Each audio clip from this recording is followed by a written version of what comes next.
cold today. A little snowy.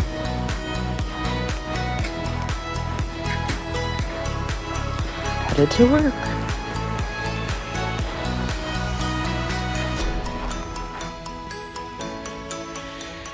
Happy day 3, December 3rd, friends. Hope you all had a great Wednesday. I forgot what day it was this week already, but I hope you all had a great day. I'm looking a little disheveled. Actually, since Sophie's on vacation, I took the opportunity to fit in a quick gym session today after work. So you are getting me post-shower sans makeup and au natural. So lucky you all. But anyhow, popping on here tonight so we can open Advents together and share a little bit about a fun little side project I have going on too. Tonight I have been doing a little bit of dyeing up some fiber for my friend Kimberly McAlinden of Knit a Rainbow. She's going to be starting a weaving project, and I offered to dye up a second color to go along with some fiber that she had purchased from me. It should look really pretty together. I'm excited about it. It's in a bath right now, getting ready to go on the drying racks here pretty soon. But I wanted to show you something I'm gonna start probably tomorrow because I'm ready to nearly call it a night now. But I had purchased a kit from my friend Tabitha of Long Island Yarn and Farm last year at Rhinebeck, and it was a sheep locks kit to make a wreath. And then this November, right before Thanksgiving, I took a class with her and Kimberly online, and I know they're offering more classes right now too.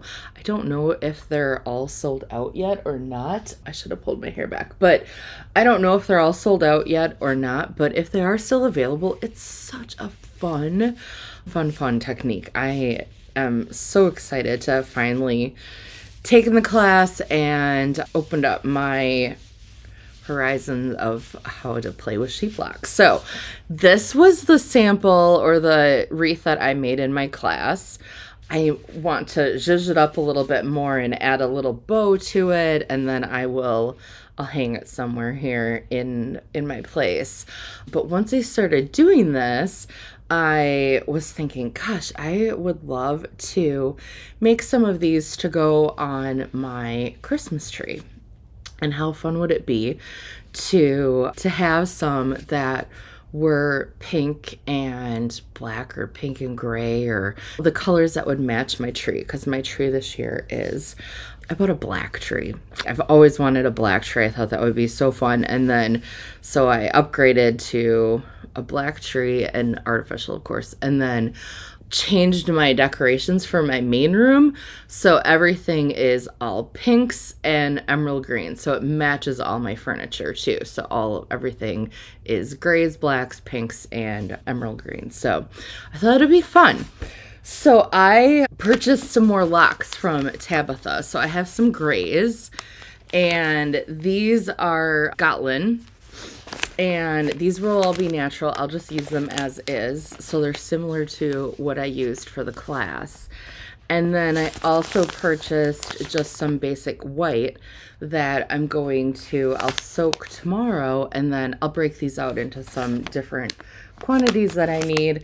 And then I'm going to dye them up, and I think I dyed this before I went on vacation, Thanksgiving break. And I love pinks.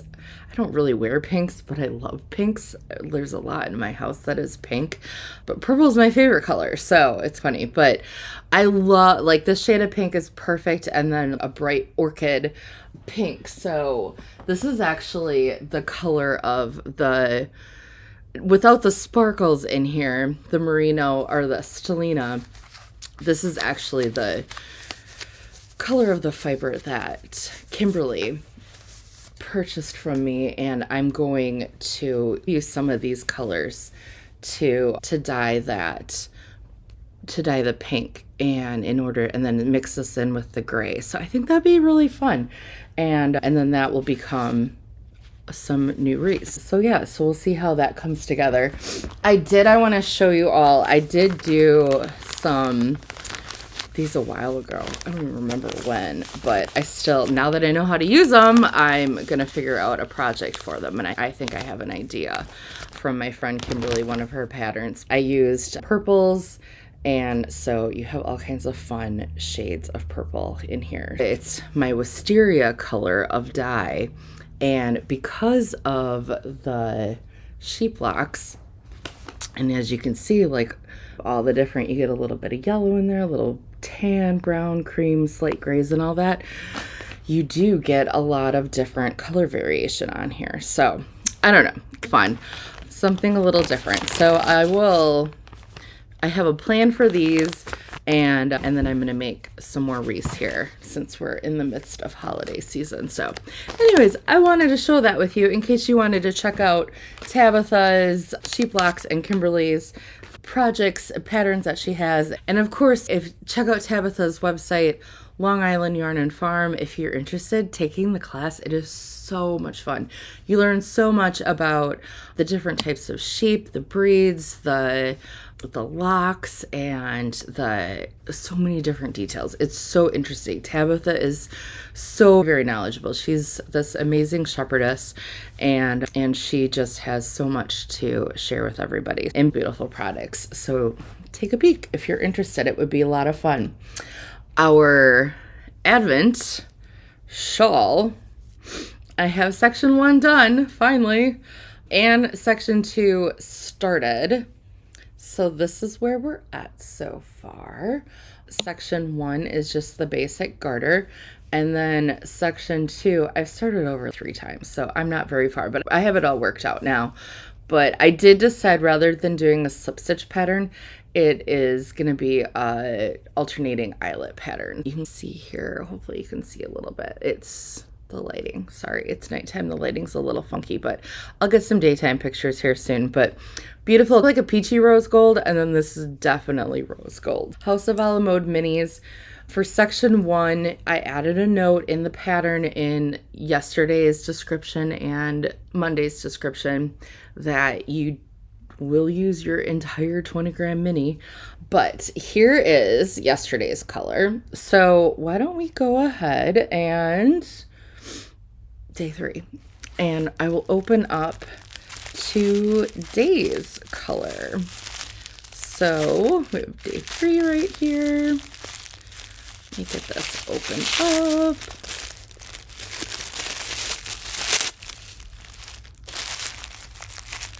And this is very pretty. I was just talking about pinks, and we have more pink. So we have some very pretty pinkies. There's just like a subtle little bits of speckles in there. You'll really get to see them when I take this off. Oh, we can really see them a lot better there. But yeah, very fun, very cute. Great little pop of pink. I love it. That's gonna be, so then that'll flow in there next with that. So perfect. I'll get that wound up so I am ready for tomorrow. Since we're still a day behind, we will get caught up. All right, so then the fiber box next. So I have day 1, day 2. Aren't these cute how they pop out of here? Okay, so day number 3. I really can't wait to get spinning on here. It'll be this weekend. Oh, and more pink. All right, Wednesday is the day of pinks. Oh yeah, I forgot to look at the color name. Today is Eye of the Tiger. Oh, look at this. Look at the hidden, like, such the Eye of the Tiger. I love it. I'm going to unwind this one again. Look at how fun that is. Vanessa did such a great job. So fun. Oh, I can't wait to get started with this. It's really inspiring me to get the wheel cleaned off so that I can get to spinning this weekend. So I have it over here, but it's a little awkward to move over. I'll do that later. But yeah, so anyways, today was a work day. Went to work, had a lot of work things to take care of, and did that. Oh, I'm wearing a shawl of mine. This is a rendition of my Puerto Banos shawl that I designed a couple of summers ago. It was originally inspired by my trip to Spain. I took a yoga retreat to Spain, and this was inspired by one of the cities that we spent some time in. But this is a 3-color version, and it's also double the size, and it's a pattern update that still needs to come out. So I will work on that. But I love this particular version of it because this is some of my favorite yarn. This is Swanky Sock from Magpie Fibers, and I just love this color combination too. Very fun, and I'm excited to get the 3-color version out and for it to be bigger too. The original was just in 2 colors, and it's a smaller shawlette. It's a great small project and wonderful for summer, but this is just a little bit more cozy for the winter months. It's pretty cold here too. I was freezing today, and I'm still trying to warm up and all of that. But yeah, so it hasn't been like too exciting or crazy of a day, which I guess is a good thing too. But I think that's all I really have to share as far as talking to everybody today. Again, check out if you like this wreath. It's super fun project, and think of that, what a great gift too, or a great like little housewarming or hostess gift. Super fun, super sweet, and just adorable, and it can be used all year round too. You add a ribbon to it and then change out the ribbon for the different seasons and that. So something fun, and just to try your hand at something different than our typical knitting and crocheting. And if anyone's interested in spinning and wanting to learn more about that, let me know. Next week, we're going to also be adding in the Desert Frost fiber box, which was the box that I had dyed up for some of my wonderful customers. And so we'll start to go through that, and I'll share more spinning videos then too. But if you'd like to learn anything more, I'd love to share or get some guests on here too to talk about that as well. Drop any comments you'd like into, or questions or anything like that, into the comments below, and I will get back to you for sure. But with that, have a wonderful rest of your evening. I will add in some fun little clips and snippets from the day here. And other than that, good night, friends, and I will talk to you tomorrow. Bye.